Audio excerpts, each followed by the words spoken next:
नमस्कार इंदौर, मैं हर्षित तिवारी अभय न्यूज के 12 फरवरी शनिवार के बुलेटिन में आप सभी का स्वागत करता हूं। आइए देखते हैं आज दिन भर का घटनाक्रम। शहर की पॉश कॉलोनियां चोरों के निशाने पर है। पिछले दिनों बाणगंगा, लसूड़िया, हीरानगर थाना क्षेत्रों में हुई चोरी के मामले में अब तक पुलिस के हाथ खाली हैं। पुलिस अब जनता को जागरूक कर रही है।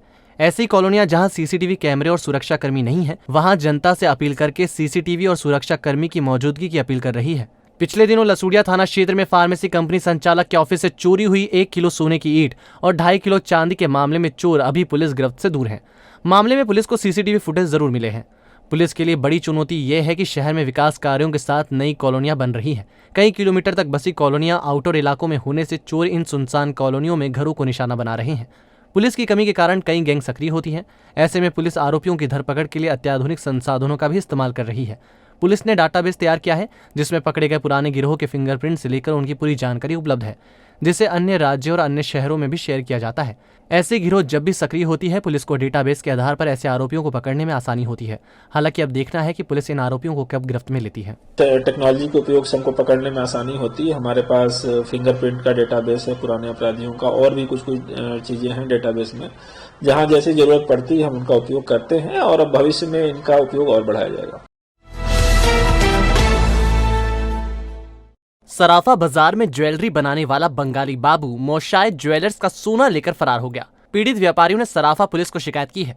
प्रारंभिक जांच में अब तक 40 लाख से अधिक कीमत का सोना ले जाने की बात सामने आई है। पुलिस उसकी तलाश में जुटी है। सराफा बाजार के दीप रतन कॉम्प्लेक्स में आभूषण बनाने वाला बंगाली कारीगर शेख अब्दुल्ला कई सालों से काम करता था।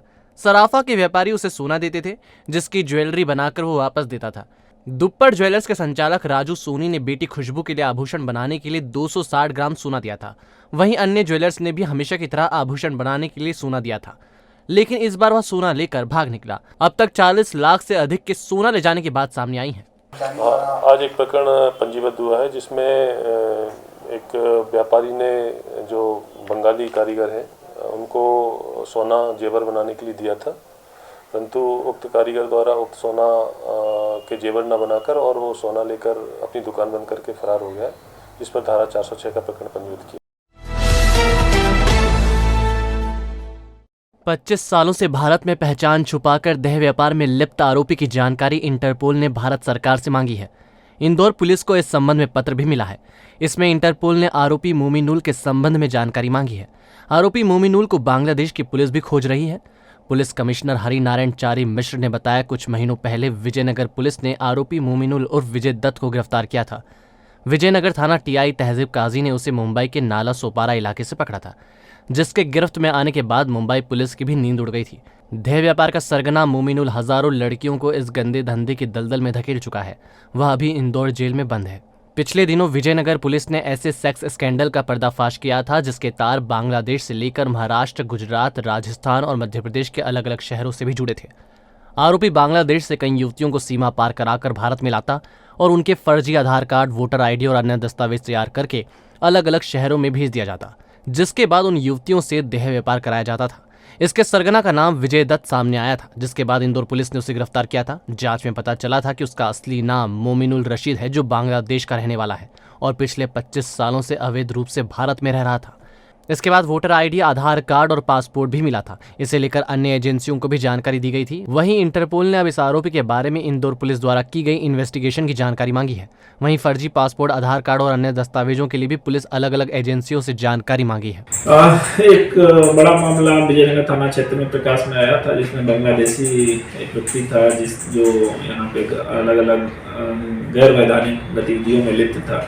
उसके संबंध में जानकारी मांगी गई है। वर्तमान में वो जेल में निरुद्ध है और जो भी जानकारी संबंधित एजेंसी द्वारा मांगी की गई है वो उपलब्ध करा दी है। इसमें प्रकरण दर्ज है। प्रकरण में जो चीज़ें दस्तावेज बयान में चीज़ें आई हैं उनके आधार पर विवेचना की जा रही है। उसमें अगर जो मूल प्रकरण है उसके अतिरिक्त भी कोई अन्य गड़बड़ी मिलती है, जैसा मैंने पूर्व में बताया, जो एजेंसी या स्थान से संबंधित है उनको अवगत करा के इसमें कार्रवाई कराई जाएगी।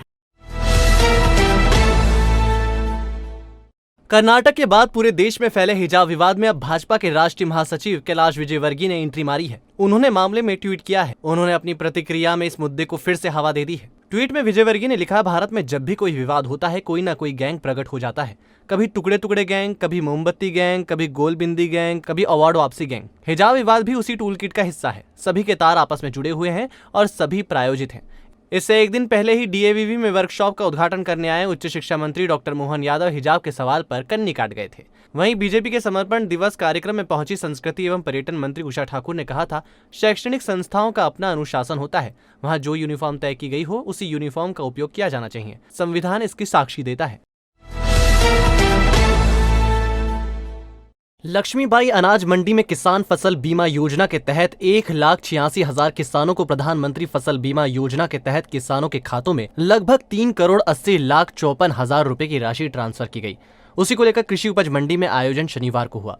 लक्ष्मीबाई नगर स्थित कृषि उपज मंडी में फसल बीमा को लेकर कार्यक्रम किया गया। आयोजन में जल संसाधन मंत्री तुलसीराम सिलावट ने शिरकत की। मीडिया से चर्चा करते हुए मंत्री सिलावट ने बताया, इंदौर जिले में 1,86,000 किसानों को 3,80,54,000 रुपए और सावेर में 50,000 किसानों को करीब 125 करोड़ रुपए की राशि ट्रांसफर की गई। मीडिया से चर्चा करते हुए मंत्री सिलावट ने कहा, भाजपा जो बोलती है वह करती है। मुख्यमंत्री शिवराज सिंह चौहान द्वारा फसल बीमा के तहत 7,500 करोड़ रुपए प्रदेश के उन 50 लाख किसानों के खातों में ट्रांसफर कर अपने वादे को पूरा कर रहे हैं। आज पूरे मध्य प्रदेश में लगभग 50 लाख किसानों के खाते में प्रधानमंत्री फसल बीमा का लाभ मिलने जा रहा है और राशि 7,600 करोड़ ये बड़ी राशि है। इस संकट में, इस कोविड के समय जो भारतीय जनता पार्टी बोलती वो करती है कि हर संकट में किसानों के साथ एक हम सौभाग्यशाली हैं कि मध्य प्रदेश का मुख्यमंत्री किसान का बेटा है। आज मुख्यमंत्री शिवराज जी 12 बजे उन 50 लाख किसानों को फसल बीमा प्रधानमंत्री के खाते में 7,600 करोड़ रुपये डाल रहे हैं। इंदौर में ना रहने वाले एक शख्स को पंजाब के 2 लोगों ने 5 लाख का चूना लगा दिया। उन्होंने शख्स के बेटे को न्यूजीलैंड का वीजा दिलवाने के नाम पर रुपए लिए, ना तो वीजा दिलवाया और ना ही राशि वापस की। पुलिस ने जांच के बाद धोखाधड़ी का प्रकरण दर्ज किया है। दरअसल भंवरकुआ थाना क्षेत्र में रहने वाले अमरजीत सिंह धनगल ने पुलिस को आवेदन दिया था। इसमें उन्होंने बताया था कि वह अपने बेटे संदीप सिंह को हायर एजुकेशन के लिए न्यूजीलैंड भेजना चाहते हैं। इस संबंध में वह पंजाब के रहने वाले रणवीर सिंह और विशाखा सिंह परमार के संपर्क में आए थे। दोनों ने उन्हें न्यूजीलैंड का वीजा बनाने का भरोसा दिया और 5 लाख रुपए की मांग रखी। अमरजीत सिंह ने दोनों के खाते में 5 लाख रुपए डलवा दिए, लेकिन तय समय में ना तो वीजा मिला ना रुपया वापस किया। थक हार कर अमरजीत सिंह ने आवेदन दिया। जांच के बाद पुलिस ने प्रकरण दर्ज किया। दोनों की तलाश की जा रही है। आरोपी पंजाब के रहने वाले हैं। इनके द्वारा थाने पे एक शिकायत आवेदन पत्र दिया गया था कि उनके बेटे संदीप को हायर एजुकेशन के लिए विदेश भेजने के संबंध में वीजा बनवाने के मामले में 2 लोगों को उनके बताए अनुसार 5 लाख रुपए उनके खाते में ट्रांसफर किए थे। तो संबंधित ये 2 लोग हैं, रणवीर सिंह राजपूत और विशाखा सिंह परमार। इन लोगों ने उनको आश्वासन दिया था कि हम वीजा बनवा देंगे और उसको न्यूजीलैंड भेजेंगे। इन दोनों अनावेदकों के खाते में 5 लाख रुपए देने के बाद भी इनके द्वारा ना तो उसका वीजा बनवाया गया और ना रुपये वापस किए गए। इसी कारण इसकी शिकायत जांच में आरोपियों के विरुद्ध जो है धारा 420, 406 का अपराध पाए जाने से प्रकरण पंजीबद्ध किया गया है। एमजी रोड के देवनगर में रहने वाली एक महिला के लिए घर का दरवाजा खुला रखना मुसीबत बनकर आया। महिला के साथ अक्सर छेड़छाड़ की वारदात करने वाला बदमाश घर में घुस आया और जबरदस्ती की कोशिश की। दरअसल महिला और जितेंद्र हाड़ा आपस में बातचीत करते रहते हैं। इसमें हाड़ा अक्सर छेड़छाड़ करता रहता था।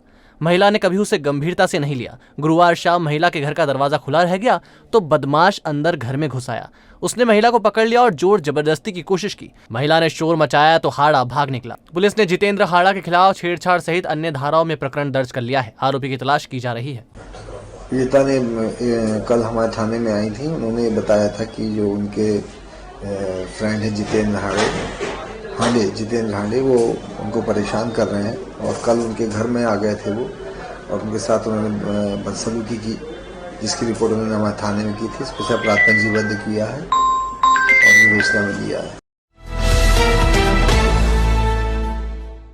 इस बार केंद्रीय बजट में 60 लाख युवाओं को रोजगार देने की कोशिश रहेगी। इंफ्रास्ट्रक्चर और एमएसएमई सेक्टर में रोजगार बढ़ने की संभावना है। ये बात केंद्रीय वित्त राज्य मंत्री डॉक्टर भागवत कराड़ ने मीडिया कर्मियों से कही। कराड़ इंदौर में थे और वह केंद्रीय बजट पर अपनी बात रख रहे थे। उनके मुताबिक इंफ्रास्ट्रक्चर और एमएसएमई सेक्टर में बड़ी संख्या में आने वाले समय में रोजगार पैदा होंगे। अगले 25 सालों में एग्रीकल्चर, शिक्षा सेक्टर, एमएसएमई सेक्टर में बदलाव के प्रोविजन केंद्रीय बजट में किए गए हैं। 200 चैनल के माध्यम से दूरदर्शन पर अलग अलग भाषा में बच्चों को शिक्षा देने का प्रावधान बजट में किया गया है। बजट में प्रधानमंत्री आवास योजना के तहत 80 लाख गरीब परिवारों के लिए घर बनाने का प्रावधान किया गया है। बजट में एयर कनेक्टिविटी बढ़ाने और पोर्ट डेवलपमेंट पर विशेष ध्यान दिया गया है। मध्य प्रदेश में केन बेतवा लिंक परियोजना के लिए 44,000 करोड़ रुपए की राशि रखी गई है। योजना में 62 लाख लोगों को पीने का पानी और 9.08 लाख हेक्टेयर कृषि क्षेत्र में सिंचाई की सुविधा उपलब्ध होगी। और अब खबरें दे दनादन। अपनी ज्वेलरी गिरवी रखकर व्यापारी प्रेम वल्लभ नीमा और उसके पुत्र कमलेश नीमा से रुपए लेने वाले सलील वाजपेयी का ब्याज को लेकर विवाद हो गया। विवाद में व्यापारी पिता पुत्र ने सलील को धमकी दी। मामले में सराफा थाना पुलिस ने प्रकरण दर्ज किया है। दोनों फरार हैं, जिनकी तलाश की जा रही है। और उस पैसे की उधारी को लेकर जो अनावेदक पक्ष है वो उनको डरा धमकाकर धमकियां दे रहा है। उस आधार पर धारा 3/4 मध्य प्रदेश यूनियन का संरक्षण अधिनियम और धारा 506 के तहत प्रकरण पंजीकृत किया। 14 फरवरी को वैलेंटाइन डे को देखते हुए पुलिस ने सुरक्षा के इंतजाम किए हैं ताकि शांति व कानून व्यवस्था बनी रहे। पुलिस का फोकस खासकर उन जगह पर होगा जहां ज्यादा भीड़ एकत्रित होगी ताकि वहां कानून व्यवस्था ना बिगड़े। देखने में आता है इस दिन हिंदू संगठन के लोग ऐसी जगह पहुंचते हैं और वैलेंटाइन डे का विरोध करते हैं। कानून व्यवस्था की दृष्टि से हमेशा और जब विशेष मौके होते उस समय और हमारी विशेष व्यवस्था लगती है। उसमें चेकिंग वगैरह, रोड पे ड्रिंक एंड ड्राइव की चेकिंग और बाकी भी चीज़ों के हिसाब से हमारा बल लगता है जो संवेदनशील स्थान रहते हैं और व्यवस्था की जाएगी ताकि शांति व्यवस्था बनी रहे। तो आपने देखा हमारा बुलेटिन। आपको हमारा बुलेटिन कैसा लगा, इसका फीडबैक कमेंट सेक्शन में जरूर दीजिएगा। फिर मिलेंगे नए बुलेटिन के साथ। नमस्कार।